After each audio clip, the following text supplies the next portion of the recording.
বন্ধুরা, কলকাতা নাইট রাইডার্সের একটি বড় নিউজ বেরিয়ে এসেছে।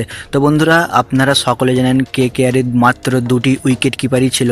এক হচ্ছে রহমানুল্লাহ গুরবাজ ও দুই হচ্ছে শেখার ভারত। এবার কিন্তু কেকেআর দলে আরেকটি বিধ্বংসী উইকেট কিপার চলে এসেছে। তো বন্ধুরা, যেটা নিয়ে কেকেআর সমস্যায় ছিল সেই সমস্যা কিন্তু এবার কেকেআরের শেষ হলো।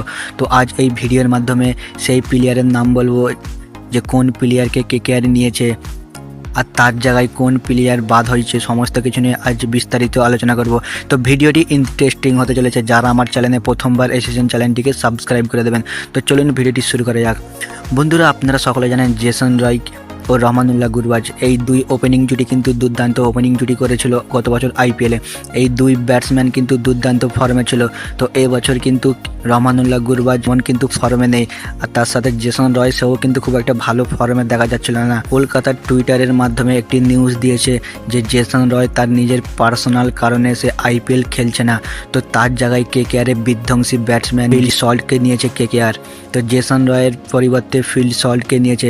আপনারা সকলে জানেন ফিল সল্ট কিন্তু বিধ্বংসী ব্যাটসম্যান ও উইকেট কিপার। কেকেআরের যে উইকেট কিপারের সমস্যা ছিল সেটি কিন্তু আর হবে না। তো ফিল সল্ট কিন্তু ওপেনিং করবে, প্রত্যেকটি ম্যাচে কিন্তু ফিল সল্ট খেলবে। ফিল সল্টের সাথে যদি রহমানুল্লাহ গুরবাজ ওপেনিং করে তাহলে কেকেআরের ওপেনিং জুটি সব থেকে শক্তিশালী ওপেনিং জুটি মনে হবে। তো বন্ধুরা, আপনারা কমেন্ট করে জানান ফিল সল্টকে নিয়ে কেকেআর কি ঠিক করেছে নাকি ভুল করেছে।